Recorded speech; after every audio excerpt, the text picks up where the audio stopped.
Now, the graduation address for today gives us the opportunity to hear from a distinguished member of our alumni community. And we're very fortunate today that the address will be delivered by Mr. Angus Melbourne.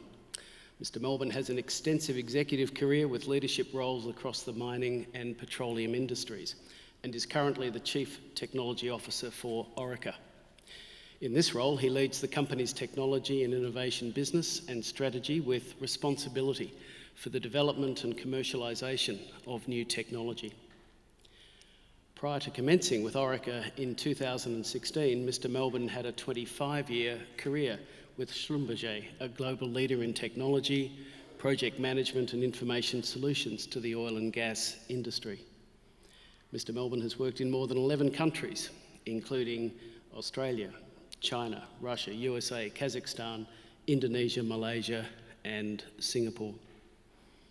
Mr. Melbourne holds a Bachelor of Engineering with Honours in Mechanical Engineering and a Bachelor of Science in Applied Mathematics from Monash University. Mr. Melbourne chairs the Monash Engineering Dean's Advisory Council and serves on the Sir John Monash Scholarship Victorian Selection Panel.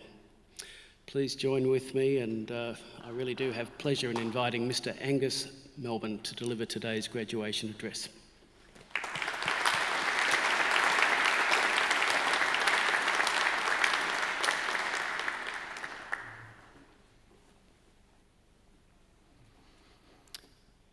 To begin with, I'd like to acknowledge the traditional custodians of the lands on which we meet.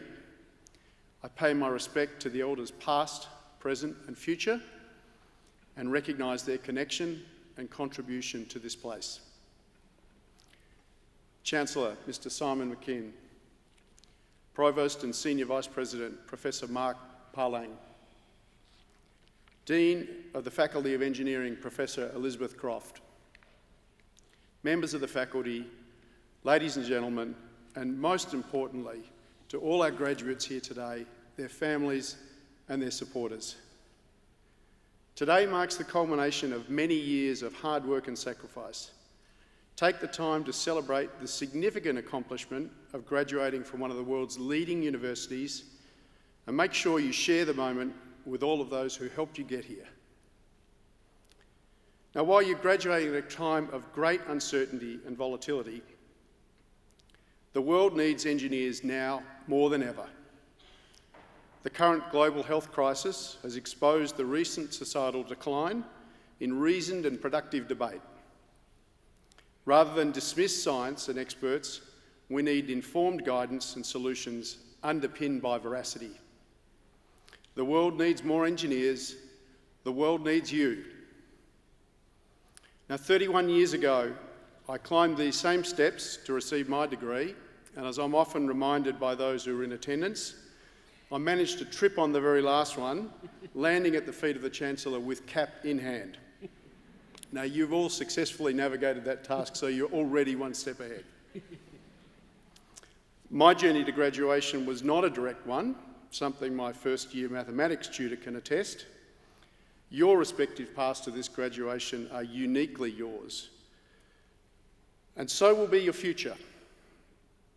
On this basis, I offer you some perspectives from my career in the hope that they resonate with you, or at least give you some pause for thought as you enter your next exciting chapter.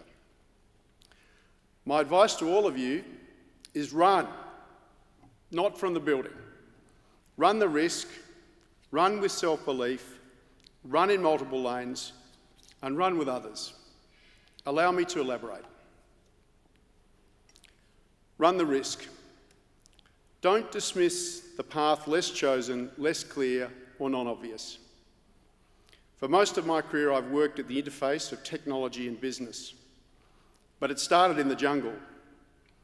Following the graduation, I was left with a stark choice of two career options: a place in the graduate program of the Ford Motor Company, which was after 7 formal interviews across 3 sites, or a position as a trainee field engineer with a company I'd never heard of called Schlumberger, which presented like joining the French Foreign Legion.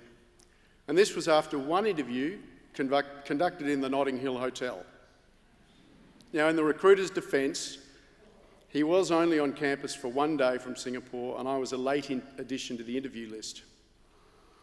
The safe choice was the first offer, but I chose the second. And looking back, the rationale wasn't really clear, but it felt unconstrained and exciting, and after all those years of formal education. Months of intense training later, I found myself operating in the jungles of Borneo, conducting geological surveys on remote oil and gas sites. Thinking this would be just an exciting vocational gap year, that frontier beginning led to a 25-year global career with one of the world's leading industrial technology companies. Run the risk. Run with self-belief. Muhammad Ali once said, "I am the greatest." I said that before I knew I was. A few of us are born with such innate self-belief. There's likely no one in this hall who has not doubted their abilities or experience at one point or other during their career. For me, leading surveys in remote locations, in charge of millions of dollars of equipment, straight from university, was both terrifying and exhilarating. I felt ill-equipped and out of my depth, an imposter pretending to be in charge. However, in those isolated locations, far from support, I had no choice but to step up. Those early years were the most stressful of my career, but I took from them the confidence that we can be more than we think we are. Understand that for most of us, this is the human condition, and you should back yourself in. So run with self-belief. Run in multiple lanes. In David Epstein's book, Range, Why Generalists Triumph in a Specialised World, he argues for the benefits of breadth, diverse experience, and interdisciplinary thinking in a world that is increasingly incentivising and even demanding hyper-specialisation. The limitations of a segmented experience being perhaps best illustrated by a quote from the book, "When all you have is volcanologists, every extinction looks like a volcano." From my observation, successful careers are often built on broader training and multiple streams of experience, even as a specialty is being pursued. Despite having worked in just 2 organisations, I've been fortunate to have experienced a wide range of roles whilst living and working in multiple countries. After 5 years of remote field operations, I was given an opportunity to move into a technology development role in Houston, in a marketing role.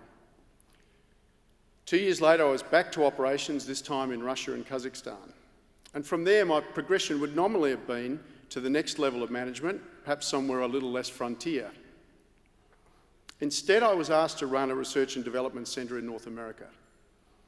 The company called this a non-obvious move and was not overly welcomed by the scientists and development engineers soon to be under my command. But this ultimately defined my career direction for the next 20 years, allowing me to move between running businesses and developing technology with increasing responsibility. I can't claim any grand career design credit for this evolution. I was fortunate to be working for an organisation that valued diversity of experience and possessed a culture of taking risks on people. Now, not all enterprises are willing to take a rapid prototyping approach to people, but you can take this mindset to your own development ambitions. Be open to the non-obvious opportunities and take the risk to step outside your comfort zone. Run in multiple lanes, particularly early in your career. And run with others. Now, I'm aware of the folly of someone of my generation lecturing you on the importance and power of networks. I'm not a boomer, by the way, having dodged that bullet by just a couple of years, as I often have to remind my 3 teenage daughters. However, I should emphasise that I believe the quality of your network is far more important than the size. Connections are easily accumulated on the myriad of platforms we use both professionally and personally. Now, those can grow to become useful databases for a range of applications. However, many are superficial and unreliable when it comes to the art of interacting and engaging for mutual benefit. The Oxford Internet Institute predicts that the dead may outnumber the living on Facebook and other social media platforms within 50 years.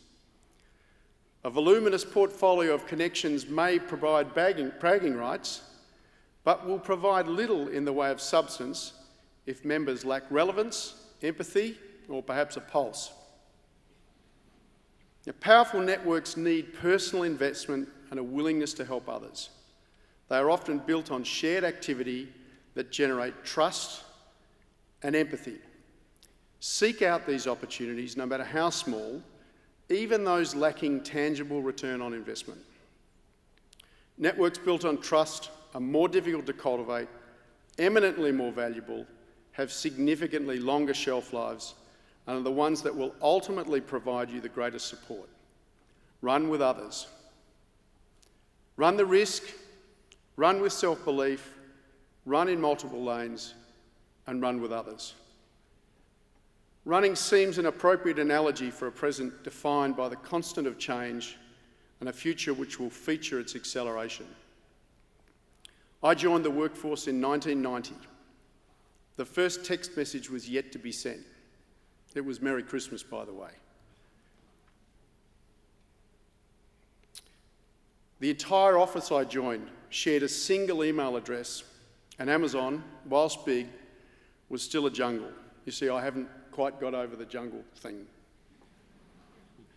The quantum of change since that time has been astonishing. The next period of change will make the last look sedentary. The pandemic has served to accelerate even more rapidly the rate of changes in the workforce you're joining. Despite the uncertainty this creates, I'm optimistic about the future. You're well equipped to thrive in this environment. Complexity, agility, and diversity are your norm.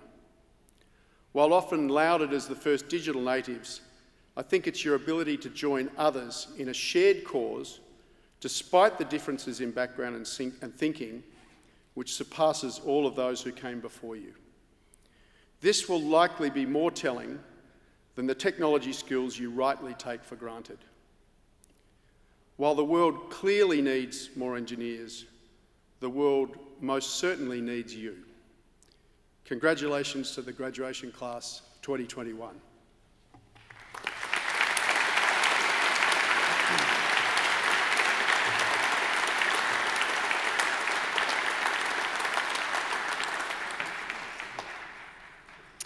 Well, what a fantastic address for this ceremony. Angus, you repeat so much of what I've heard the Dean of Engineering here, Professor Elizabeth Croft, advocate for time and time again, from federal ministers to whoever comes across your path, that the world does need more engineers. As Angus started off, the world needs good debate, scientifically based debate, which we struggle with so often. And at the end of the day, the world needs more of you. So in many respects, you're so fortunate. You have chosen a degree which is simply in a huge amount of demand. It's a great place to start. Angus went on, of course, as to how to go about that. And he anchored it in the very active verb of running. So, and you actually mentioned sedentary at the end of his speech.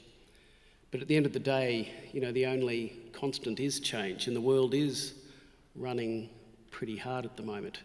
And whilst we all need our moments to recharge batteries, to dwell, to be close to our families, etc., at the end of the day, Angus is not underestimating the fact that there is an expectation. There are times, particularly in the workplace, we will be running, and as he emphasised so well, in a variety of ways.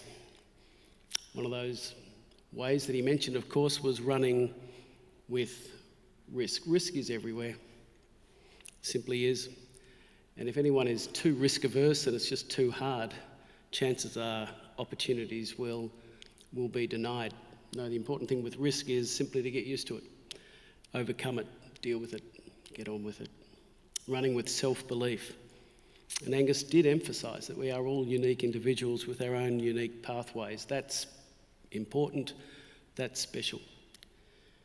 But most importantly, he said, run with others. Take every opportunity to run in teams, particularly diverse ones.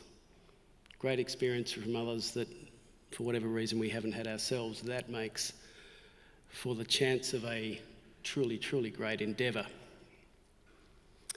Networks built on trust. I know we're right in the middle of an era where social media is exploding, and it's simple to connect, apparently, with massive numbers of people. But as Angus has emphasised, that ain't the same as having a serious trust relationship. And the most important thing so often, or the best way to get something done, is knowing intimately who you're dealing with, their strengths, their weaknesses, and equally they know yours as well. So Angus, this audience today is very much in your debt, particularly our graduates, and again, can we show a round of applause for our speaker?